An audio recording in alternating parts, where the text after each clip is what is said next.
திறப்பிலே 5 நிமிடங்கள். கிறிஸ்துவுக்குள் மிகவும் பிரியமான என் அன்பு சகோதர சகோதரிகளே, திறப்பிலே 5 நிமிடங்கள் என்கிற இந்த ஜெப நேரத்தில் என் அன்பு சகோதர சகோதரிகள் உங்கள் அனைவரோடு கூட இணைந்து ஜெபிக்க கர்த்தர் பாராட்டின கிருபைக்காக ஆண்டவருக்கு நன்றி செலுத்துகிறேன். இன்றைக்கும் ஒரு முக்கியமான காரியத்திற்காக நாம் ஜெபிக்க இருக்கிறோம், நன்றி சொல்ல இருக்கிறோம். நேபாளத்திலே அங்குள்ள அரசுக்கு எதிராக அங்குள்ள இளைஞர்கள், இளம் தலைமுறையினர், மாணவ மாணவிகள் என்று சொல்லி மிகப்பெரிய போராட்டம் நடத்தி வன்முறையாக வெடித்து அதிலே பலர் உயிரிழந்து காயமடைந்து இப்படி ஏற்பட்ட சூழ்நிலையில் அங்குள்ள நாடாளுமன்றம் கலைக்கப்பட்டிருக்கிறது. அங்குள்ள பிரதமர் பதவி விலகி இருக்கிறார். மட்டுமல்ல, தற்போது அங்கு முன்னாள் உச்ச நீதிமன்றத்தின் நீதிபதியாக செயல்பட்ட தலைமை நீதிபதி சுசிலா கார்கி அவர்கள் பொறுப்பேற்று இடைக்கால பிரதமராக பதவியேற்றிருக்கிறார். இப்பொழுது அங்கே ஒரு அமைதலான சூழ்நிலை காணப்பட்டு கொண்டு இருப்பதாக அங்குள்ள மாணவ மாணவிகள் தெரிவித்திருக்கிறார்கள். என் அன்பு தேவனுடைய பிள்ளைகளே, இதற்காக நாம் ஆண்டவருக்கு நன்றி செலுத்த வேண்டும். சீக்கிரமாக இன்னமும் அமைதியான ஒரு சூழ்நிலை அங்கு நிலவ வாய்ப்பு இருப்பதாகவும் அவர்கள் தெரிவித்திருக்கிறார்கள். இதை குறித்த செய்தியை நான் உங்களுக்கு வாசிக்க விரும்புகிறேன். அதே போல இன்னொரு காரியத்திற்காக நம்ம ஜெபித்தோம். அமெரிக்க அதிபர் டொனால்ட் ட்ரம்ப் அவர்கள் இந்தியா மீது 50% வரி விதிப்பை விதித்தார். அது நிமித்தமாக இந்தியாவின் பல ஏற்றுமதி நிறுவனங்கள், குறிப்பாக நம்முடைய திருப்பூர் ஜவுளி பின்னலாடை நிறுவனங்கள் எல்லாம் பாதிக்கப்பட்டிருந்த சூழ்நிலையிலே, ஆயத்த ஆடை தொழில் அதிகமாக பாதிக்கப்பட்டிருந்த சூழ்நிலையிலே தற்போது அந்த வரி விதிப்பு குறைக்கப்பட இருப்பதாக டெல்லியிலே அமெரிக்க பிரதிநிதிகள் மற்றும் நம்முடைய பிரதிநிதிகள் கடந்த நாளிலே நடத்தின பேச்சுவார்த்தையிலே ஒரு நல்ல தீர்வு உண்டாயிருப்பதாக கூறப்படுகிறது. என் அன்பு தேவனுடைய பிள்ளைகளே, இது நிமித்தமாக இந்த வரி விதிப்பு குறைக்கப்படும் என்று கூறப்படுகிறது. இதற்காக நாம் ஆண்டவருக்கு நன்றி செலுத்த வேண்டும். இந்த 2 காரியத்திலும் நல்ல முன்னேற்றம் உண்டாகி தொடர்ந்து நேபாளத்திலே அமைதியான சூழ்நிலை உண்டாகும். அதே போல இந்தியாவுக்கும் அமெரிக்காவுக்கும் இடையிலே நல்ல ஒரு அமைதியான வர்த்தக சூழ்நிலை காணப்பட, அது நிமித்தமாக பொருளாதாரம் இன்னும் முன்னேற்றம் அடைய இந்தியாவிலே நாம் கருத்தாக ஜெபிக்க போகிறோம்.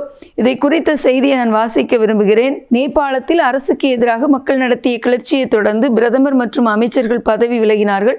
நாடாளுமன்றம் கலைக்கப்பட்டது. இதைத் தொடர்ந்து நேபாள உச்ச நீதிமன்றத்தின் முன்னாள் தலைமை நீதிபதி சுசிலா கார்கி இடைக்கால பிரதமராக பொறுப்பேற்றார். எனவே நேபாளத்தில் இனி அமைதி திரும்பும் என நம்புவதாக கோவையில் தங்கி கல்லூரியில் பயின்று வரும் அந்நாட்டு மாணவ மாணவிகள் தெரிவித்திருக்கிறார்கள். மட்டுமல்ல, அமெரிக்க அதிபர் டொனால்ட் ட்ரம்ப் நம் நாட்டுக்கு 50% வரியை விதித்தார். இது இரு நாடுகளிடையே வர்த்தக பதற்றத்தை அதிகரித்தது. இந்நிலையில் தான் வரி விதிப்புக்கு பிறகு முதல் முறையாக டெல்லியில் அமெரிக்க பிரதிநிதிகள் மத்திய அரசுடன் நேரடியாக பேச உள்ளனர். இதற்காக அமெரிக்க பிரதிநிதிகள் குழுவை சேர்ந்தவர்கள் நேற்றைய முன்தினம் டெல்லி வந்திருக்கிறார்கள். அமெரிக்க அதிபர் டொனால்ட் ட்ரம்ப் நம் நாட்டுக்கு 50% வரியை விதித்துள்ளார். அமெரிக்கா உடனான வர்த்தக பற்றாக்குறைக்கு 25%, ரஷ்யாவிடம் கச்சா எண்ணெய் வாங்குவதை சுட்டிக்காட்டி 25% வரியையும் விதித்தார். இதனால் நம் நாட்டில் இருந்து அமெரிக்காவுக்கான ஏற்றுமதி சரிவை சந்தித்துள்ளது. இதனால் நம் நாடு மிக பெரிய அளவிலே பாதிக்கப்படும் என்கிற கருத்து தெரிவிக்கப்பட்டது. அது மட்டுமன்றி இத்தகைய வரி விதிப்பு நியாயமற்றது என்று நம் நாடு அமெரிக்காவிடம் அதிருப்தியை வெளிப்படுத்தியது. இது இரு நாடுகள் இடையே பிரச்சனையை பெரிதாக்கி உள்ளது. இது ஒருபுறம் இருக்க, இரு நாடுகள் சார்பில் வர்த்தகம் தொடர்பான பேச்சுவார்த்தை நடத்தப்பட்டு வருகிறது. அந்த வகையில் நேற்று டெல்லியில் முக்கிய பேச்சுவார்த்தை நடத்தப்பட்டிருந்தது. ட்ரம்பின் வரி விதிப்புக்கு பிறகு இந்தியா நேரடியாக டெல்லியில் பேச்சுவார்த்தை நடத்த இருக்கின்றார்கள். நேற்றைய தினத்திலே இவர்கள் பேச்சுவார்த்தை நடத்தி இருக்கிறார்கள். இதற்காக அமெரிக்க பிரதிநிதிகள் குழுக்கள் இந்தியா வந்திருக்கின்றன. தெற்கு மற்றும் மத்திய ஆசியாவிற்கான அமெரிக்க வர்த்தக உதவி பிரதிநிதி பிரெண்டன் லிஞ்ச் தலைமையிலான அதிகாரிகள் நேற்றைய முன்தினம் இந்தியா வந்திருக்கிறார்கள். இவர்கள் இன்று மத்திய அரசின் வர்த்தக அமைச்சகத்தின் பிரதிநிதிகளுடன் பேச்சுவார்த்தை நடத்த இருக்கிறார்கள். என் அன்பு தேவனுடைய பிள்ளைகளே, இது நிமித்தமாக நல்ல ஒரு தீர்வை கர்த்தர் கொடுக்க போகிறார் என்று விசுவாசிப்போம். தொடர்ந்து இதற்காக ஜெபிப்போம். ஜெபிக்கலாமா? எங்கள் அன்பின் பரலோக பிதாவே, ஆசீர்வதிக்கப்பட்ட நாளின் காலை வேளைக்காக நன்றியோடு துதிக்கிறோம், ஸ்தோத்திரிக்கிறோம்.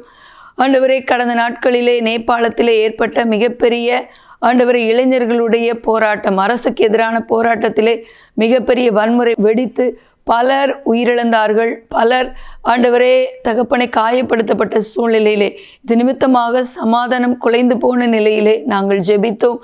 தற்போது அங்கு ஒரு அமைதியான சூழ்நிலை உருவாய் கொண்டு இருக்கிறது என்று ஆண்டவரே அங்குள்ள ஆண்டவரே தகப்பனே அப்பா மாணவ மாணவிகள் கொடுத்திருக்கிற செய்திகளின் பேரிலே அதற்காக நாங்கள் உமக்கு நன்றி செலுத்துகிறோம். அதே போல அமெரிக்கா இந்தியா வர்த்தகத்தை பாதிக்கக்கூடிய வரி விதிப்பினாலே உண்டான அந்த சூழ்நிலையிலே நாங்கள் ஜெபித்தோம். தற்போது இரு நாடு பிரதிநிதிகளும் பேச்சுவார்த்தை நடத்தி அதை குறைக்கும்படியான தீர்வை ஏற்படுத்தி கொண்டிருக்கிறபடி நான் நன்றி செலுத்துகிறோம். இதுவும் ஒரு நல்ல ஆசீர்வாதமான முடிவை கொண்டு வந்து எங்களுடைய தேசத்தின் பொருளாதாரம் வர்த்தகம் பாதிக்கப்படாதிருக்க நீங்கள் காரியங்களை செய்கிறதற்காக நன்றி செலுத்துகிறோம். தொடர்ந்து இந்த காரியங்கள் எல்லாம் செயல்படுத்தப்பட்டு உங்கள் நாமம் மகிமைப்பட ஜெபிக்கிறோம். இயேசுவின் நாமத்தில் பிதாவே, ஆமேன். தொடர்ந்து ஜெபியுங்கள். கர்த்தர் தாமே உங்களை ஆசீர்வதிப்பாராக. ஆமேன்.